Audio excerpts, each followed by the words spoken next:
अस्सलामुअलैकुम प्यारे बच्चों, कैसे हैं आप सब। उम्मीद है आप सब खैरियत से होंगे और घरों में खूब मज़े कर रहे होंगे।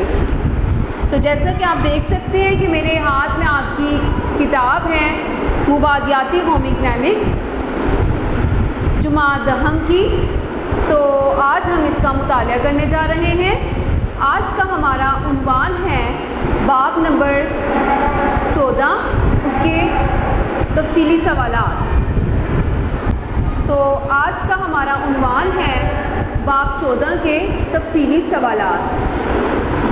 आइए मुतालिया करते हैं। बाब 14, इसका उन्वान है आर्ट और डिज़ाइन। तो उसके लिए खोलिए आर्ट और डिज़ाइन। बेटा ये इसके तफसीली सवालात का मुतालिया करने के लिए खोलिए सफ़ा नंबर 140 जी। तो इसका एक्सरसाइज जो मश्क है बेटा, ये मश्क का पार्ट 3 है, सफ़ा नंबर 140 पर पार्ट 3 है। इसका तफसीली जवाबात तहरीर करें। देखते हैं पहला सवाल नंबर 1, सतही कैफियत का घरेलू आराइश में इस्तेमाल क्यों कर किया जा सकता है। तो इस सवाल का जवाब देखने के लिए खोलिए सफ़ा नंबर 128।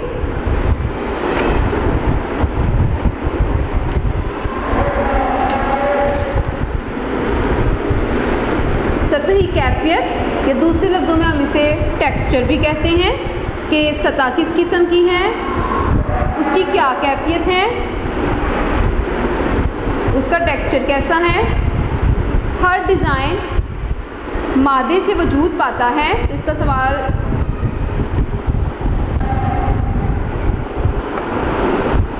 नंबर 1 का जवाब आपको मिलेगा।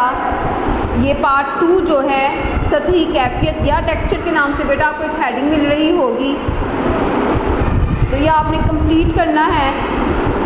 हर डिज़ाइन मादे से वजूद पाता है, यहाँ से लेकर सफ़ा नंबर 129 पर आखिर तक, और हम आहंगी का ख्याल रखना ज़रूरी है। यहाँ तक है तफसीली सवाल नंबर 1 का मुकम्मल जवाब। तो आइए इसका मुतालिया करते हैं।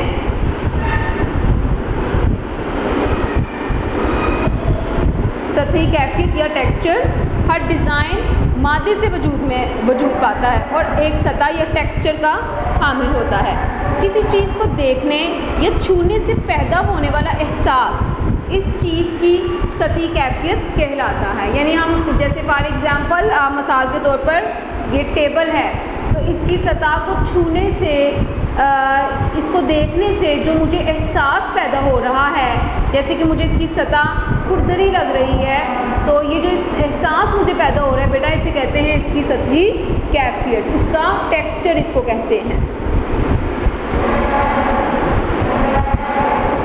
घर में मौजूद इस्तेमाल की चीज़ें मुख्तलिफ सतही कैफियत रखती हैं। मसलन खुरदरी भी होती है, मुलायम नरमो मुलायम भी होती है, हमवार यानी बिल्कुल सीधी और चिकनी। खुरदरी सतह रोशनी को जज्ब करती है, जबकि हमवार और चमकदार सतह पर रोशनी की चमक बढ़ जाती है। किसी चीज़ का इंतखाब करते वक्त इस चीज़ के इस्तेमाल के मकसद को मद्देनज़र रखना ज़रूरी है। ज़्यादा मुलायम चीज़ों मसलन शीशे की सफाई करना आसान होता है, लेकिन इसकी सतह पर गिर्द बहुत जल्द और वाज़ेह नज़र आने लगती है। खुरदरी सतह पर गिर्द तो वाज़ेह नज़र नहीं आती, लेकिन इसकी सफाई करना मुश्किल होता है। जैसे बेत या लकड़ी की गैर पॉलिश शुदा मेज़, इसके बरअक्स यानी इसके उल्ट, बरअक्स किसे कहते हैं, उल्ट को, दरमियानी खुरदरी सतह की सफाई करना आसान होता है और इसको इस्तेमाल करने में भी सहूलत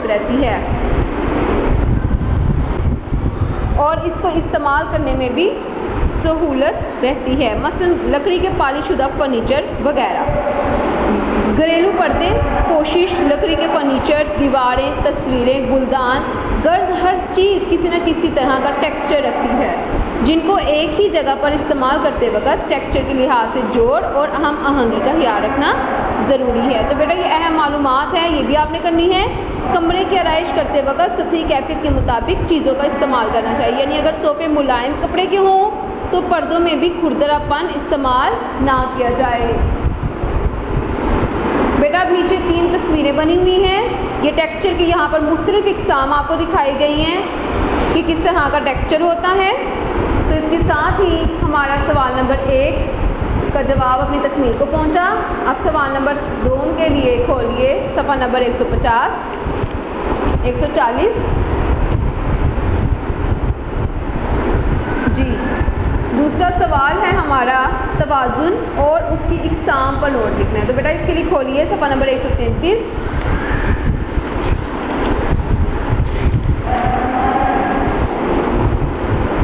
तवाज़ुन। तवाज़ुन से मुराद ऐसी तरतीब से है जो निगाहों में आराम व सुकून और इत्मीनान का तासुर यानी इम्पैक्ट क्रिएट करे या इम्पैक्ट पैदा करे।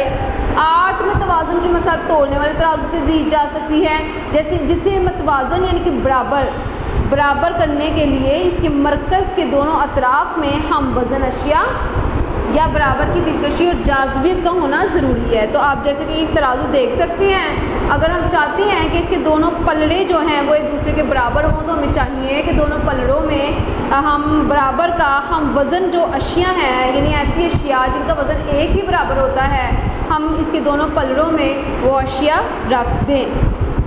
घरेलू आराइश में तवाज़ुन 3 तरीक़ों से पैदा किया जा सकता है। मसलन पहला है रस्मी तवाज़ुन। रस्मी तवाज़ुन से मुराद ऐसा तवाज़ुन है जिसके दोनों अतराफ़ बराबर हों, यानी कमरे में रखे हुए बेड के दोनों अतराफ़ की मेज़ों पर एक जैसे लैंप हों, या कमरे में रखे हुए साइड बोर्ड के दरमियान में बड़ा सा शीशा हो और इसके दोनों अतराफ़ पर फ़ोटो फ्रेम रख दिए जाएँ, जो यानी कि एक जैसा, जैसे कि आपकी बेड यहाँ पे दिखाया गया है और इसकी दोनों बेड की साइड टेबल्स पर हमने एक ही किस्म के ये लैंप रख दिए हैं इसमें तवाज़ुन पैदा करने के लिए। तो बेटा इस किस्म के तवाज़ुन को हम नाम देते हैं रस्मी तवाज़ुन। जो रंग, शक्ल, हुजम, रंग का तो आपको पता होगा, शक्ल का भी पता होगा, हुजम किसे कहते हैं बेटा? वॉल्यूम को कहते हैं। और वॉल्यूम किसे कहते हैं? यानी कोई चीज़ जितनी जगह घेरे उसे उसका हम हुजम कहते हैं। कोई चीज़ जितनी जगह घेरती है उसे हम क्या कहते हैं? उसका हुजम कहते हैं। और सतह के लिहाज से एक दूसरे से मुताबिकत रखते हों, यानी एक जैसे हों, बराबर हों, तो इससे वज़न की जो सुकून और कैफियत पैदा होगी वो उसको हम रस्मी तवाज़ुन होगा, वो रस्मी तवाज़ुन होगा। गैर रस्मी तवाज़ुन। गैर रस्मी तवाज़ुन में दोनों तरफ पर रखी गई अशिया रंग, हुजम, वज़ा और सतह के एतबार से एक दूसरे से मुख्तलिफ होती हैं, लेकिन इनमें कशिश की क़ुव्वत बराबर होती है। यानी दोनों तरफ रखी गई अशिया होती तो मुख्तलिफ हैं एक दूसरे से बालिहाज रंग, हुजम, वज़ा और सतह, लेकिन इनमें एक अट्रैक्शन पाई जाती है, एक कशिश की क़ुव्वत पाई जाती है।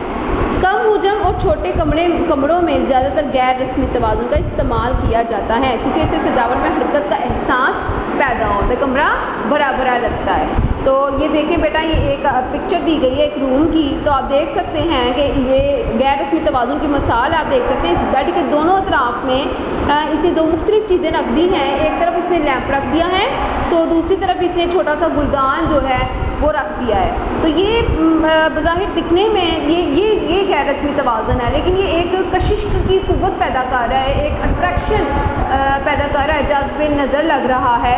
तो ये अमूमन छोटे कमरों में किया जाता है जिनका इतना हुजम ना हो। और हुजम का मैंने आपको पहले ही बताया कि जो जितनी ज़्यादा जगह घेरता है, कोई चीज़ जितनी जगह घेरे उसे हम उसका हुजम कहते हैं। तो अब खोलिए सफ़ा नंबर 134,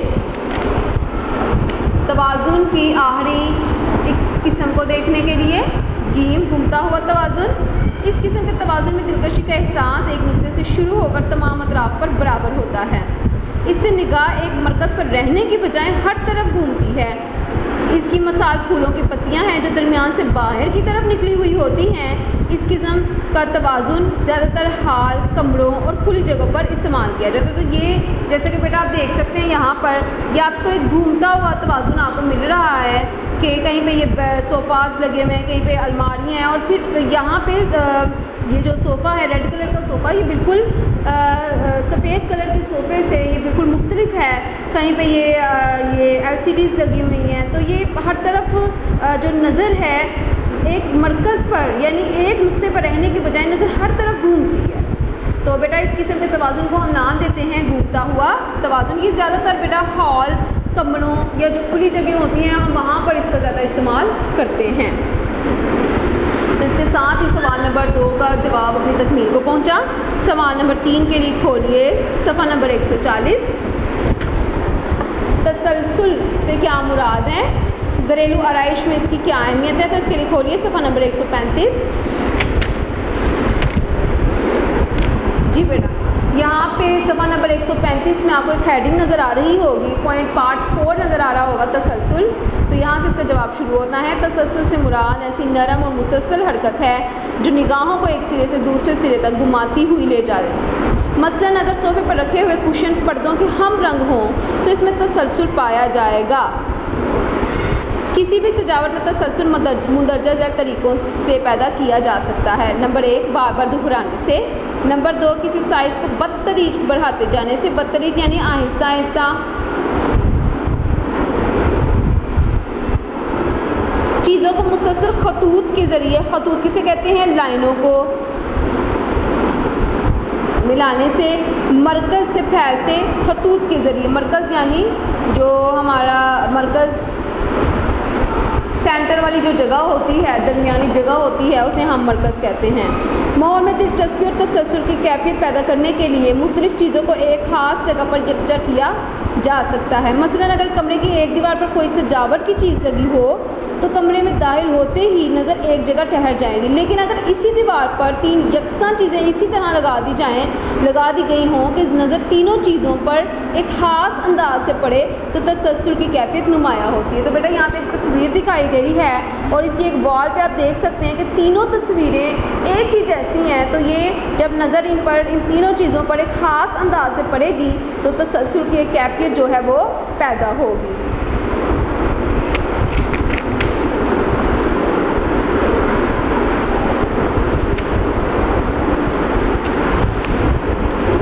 तनासुब, जब भी चीज़ों को इकट्ठा रख कर सजाया या तरतीब दिया जाता है तो इन चीज़ों में खुद बहुत अच्छा या बुरा तनासुब और ताल्लुक़ पैदा होता है। इसीलिए तनासुब के असूल को ताल्लुक़ का असूल भी कहा जाता है, क्योंकि ये अशिया में ताल्लुक़ और वाबस्तगी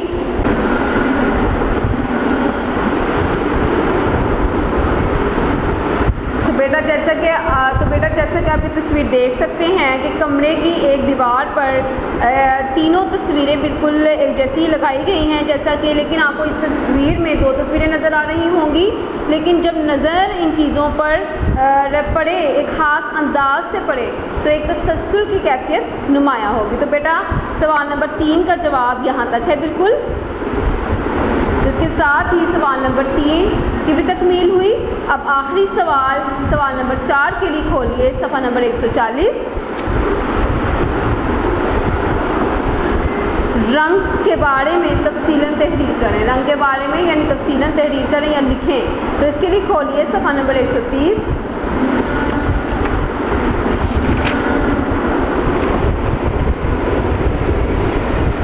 रंग पार्ट 4 आपको नज़र आ रहा होगा सफ़ा नंबर 130 पे। तो इस सवाल का जवाब यहाँ से शुरू होता है। रंग, इस कायनात की हर चीज़ कोई ना कोई रंग ज़रूर रखती है। रंग चीज़ों और माहौल में दिलकशी यानी एक अट्रैक्शन और रौनक पैदा करते हैं। रंग शौक कौन से होते हैं? जो ब्राइट कलर्स होते हैं, ठीक है, रोशन, धुंधले, गहरे या हल्के भी होते हैं। और ये चीज़ों को रोशन, धुंधला, नज़दीक, दूर, हल्का, वज़नी या छोटा बड़ा दिखाने में अहम किरदार अदा करते हैं। कमरों में आराइश किसे कहते हैं? सजावट को। कमरों में आराइश करते वक्त चीज़ों के रंगों में मुनासबत और हम आहंगी का ख्याल रखना बहुत ज़रूरी है, नहायत ज़रूरी है। जैसे सफ़ेद रोशनी अहम मालूमात में ये दी गई है। सफ़ेद रोशनी मुख्तलिफ रंगों का मजमुआ है। अगर रोशनी की शवा को मंशूर में से गुजारे, मंशूर किसे कहते हैं? प्रिज्म। बेटा प्रिज्म इस तरह का होता है, शीशे का बना होता है इस तरह का प्रिज्म। अहम मालूमात, सफ़ेद रोशनी मुख्तलिफ रंगों का मजमुआ होती है। अगर रोशनी की शवा को यानी रोशनी की एक रे को हम मंशूर में से गुजारें, बेटा मंशूर ये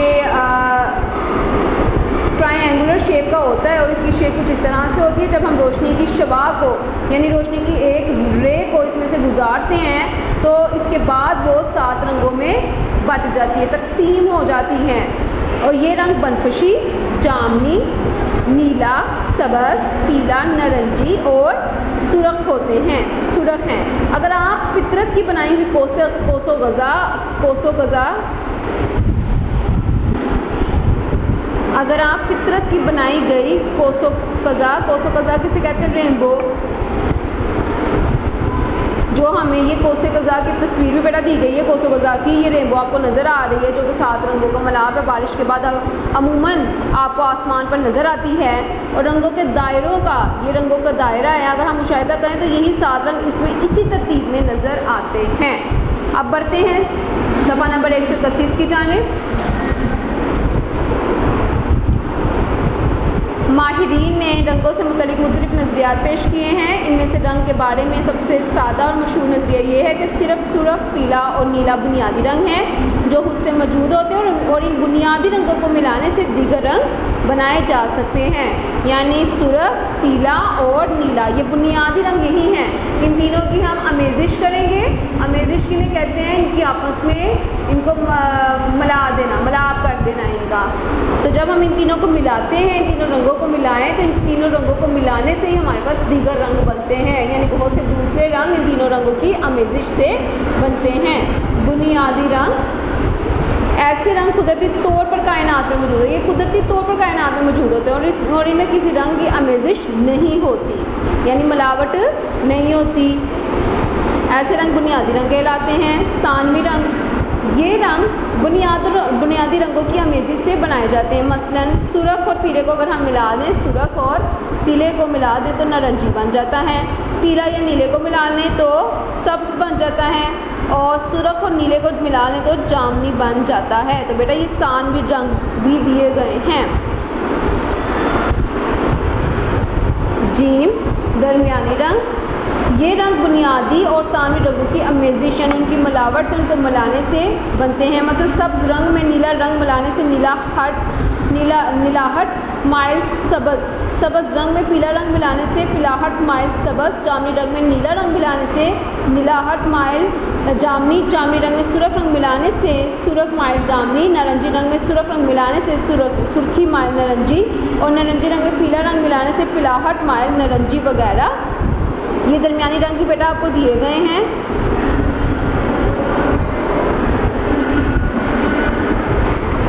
अब खोलिए बढ़ते सफ़ा नंबर 132।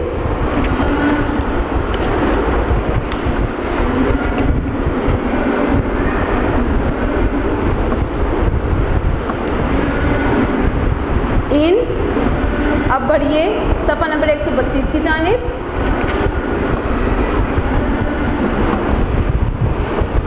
इन रंगों की कदर निस्बतन कम होती है और डिज़ाइन में रंगों की हम आहंगी के लिए इन्हें इस्तेमाल किया जाता है।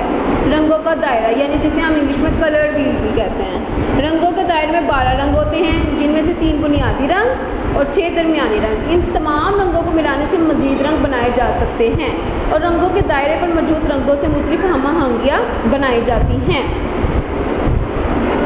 रंगों में मुख्तलिफ रंग मिलाने से इनका हल्कापन या गहरापन कम हो जाता है, जिसको रंगों की कदर कम या ज़्यादा करना कहते हैं। रंगों का यही हल्कापन और गहरापन रंगों की कदर कहलाता है। गर्म रंग, रंगों के दायरे के दाएं तरफ रंग मसलन सुरख और नारंगी वगैरह गर्म रंग कहलाते हैं क्योंकि इन रंगों से जोश और तेज़ी का तासुर मिलता है और ये आगे की जानिब बढ़ते हुए महसूस होते हैं। बड़े कमरों में गर्म रंगों का इस्तेमाल मुनासिब रहता है। ठंडे रंग, रंगों के दायरे पर मौजूद बाएं तरफ के रंग ठंडे रंग कहलाते हैं, मसलन नीला, सब्ज़ और जामुनी रंग। ये रंग आसमान और पानी से मुनासबत रखते हैं। इनका तासुर बहुत पुरसकून होता है और ये पीछे की जानिब हटते और गैर नुमाया होते हुए महसूस होते हैं। तारीक और तंग जगहों पर ठंडे रंगों के इस्तेमाल से जगह को हवादार और रोशन बनाया जा सकता है। ये बेटा उन्होंने नीचे आपको रंगों का दायरा भी दिया हुआ है, जिसमें ये लाल, ये सब गर्म रंग हैं और ये जो इस साइड पर है ना ब्लू, नीला, फिरोज़ी, ये तमाम जो कलर हैं ये ठंडे रंग हैं। रंगों के दायरे का आधा हिस्सा गर्म रंगों पर और बाकी का आधा हिस्सा ठंडे रंगों पर मुश्तमिल होता है। तो यहाँ तक इसका आंसर आपने करना है। तो इसके साथ ही प्यारे बच्चों, आज का हमारा उन्वान अपनी तकमील को पहुँचा। कल इंशाल्लाह हम एक नए उन्वान का आगाज़ करेंगे। कल तक के लिए अल्लाह हाफिज़, अपना ख्याल रखिएगा। वीडियो पसंद आई तो लाइक करें, अपनी राय कमेंट करें। ऐसे ही मजीद वीडियोस के लिए हमारा चैनल सब्सक्राइब करें और बेल का आइकन दबाएं ताकि आपको हर वीडियो का नोटिफिकेशन मिलता रहे।